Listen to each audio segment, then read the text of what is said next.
Most people don't walk into therapy expecting to become the villain in somebody else's story, but today, therapy is a strange side effect. You show up to fix your anxiety, and you leave convinced everybody else in your life is toxic except you. I know a girl who went to therapy because she couldn't maintain friendships. 6 months later, she wasn't speaking to her family, her best friend, or her boyfriend, but she had a new phrase for why. They violated my emotional boundaries. Nothing changed in her life except the language she used to justify it. This story isn't rare. It's a symptom of something bigger, a shift where therapy stopped being a place to comfort yourself and slowly became a sanctuary from accountability. Today, we're breaking down how modern therapy got here and how it accidentally feeds narcissism, and why this entire system rewards emotional validation more than emotional growth. Therapy wasn't always the commercial empire it is now. Before the 80s, it was slow, uncomfortable, and brutally introspective. Now, the therapy industry is worth over $140 billion.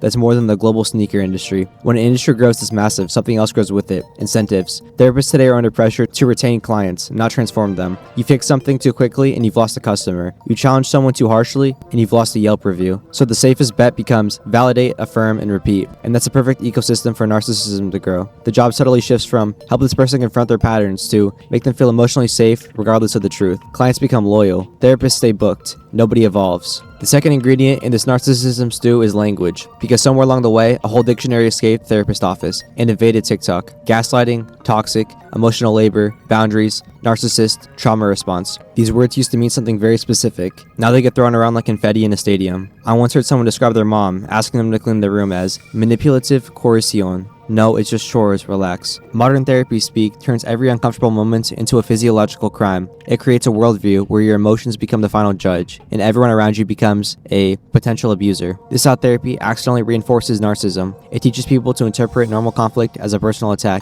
It tells them their feelings hold more weight than reality. It trains them for emotional absolutism. If something feels bad, then someone did something bad. That's logic. Not only is this wrong, it's dangerous, because it encourages a worldview centered around one sacred idea. Your inner experience is the ultimate truth. That is the definition of narcissistic thinking. When most people hear narcissist, they picture someone taking shirtless mirror selfies or bragging about their crypto profiles. But that's not modern narcissism. Modern narcissism is quieter, more socially acceptable, more therapeutic. It's the belief that your feelings matter more than facts, that your identity is fragile and sacred, that anything or anyone that challenges your emotional comfort must be removed. Psychologists have a name for this shift: self-referential thinking, the habit of using your internal emotional world as the center of meaning in your life. Research shows that narcissistic traits have risen roughly 30% among college-age adults since the 1990s. At the same time, therapy and self-help content has exploded across the internet. Correlation isn't fate, but it's a pattern, and pattern tells stories. Stories like the roommate who called conflict emotional abuse, or the boyfriend who blamed every mistake on his attachment wounds, or the girl who cut off her entire friend group because the therapist told her to protect her peace. Therapy can build self-awareness. It can also build an ego so well defended that no truth can get through. We are living in the golden age of self-diagnosis. ADHD, PTSD,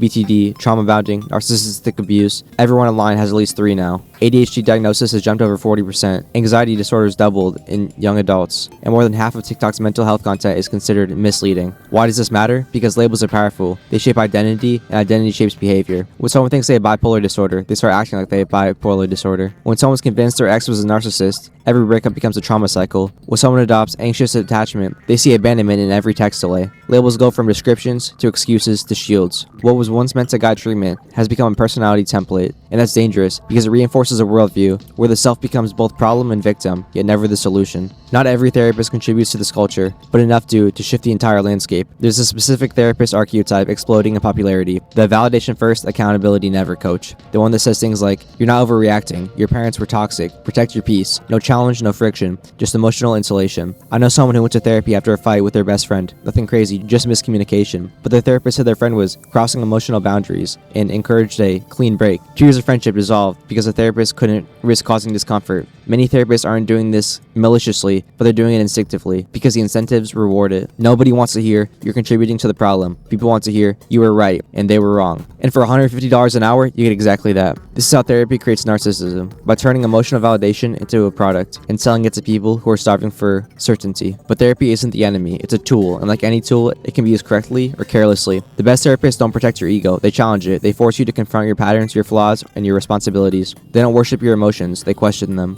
Real therapy feels like getting emotionally punched and realizing you needed the hit. CBT and DBT have helped millions. People with severe anxiety, trauma, and destructive behaviors have genuinely transformed through structured, challenging treatment. Those stories matter, and they matter, but they often drown out by louder, trendier, influencer versions of therapy, the one that promises healing without effort, awareness without humility, growth without discomfort. Also, one thing I realized is people are going to therapy for the smallest things in the world, when therapy used to be a thing for like soldiers or like real PTSD. Let me play a video just to demonstrate this. She watched a really interesting documentary about a girl in the 1970s who was in a plane crash in Brazil, I think it was, somewhere in South America.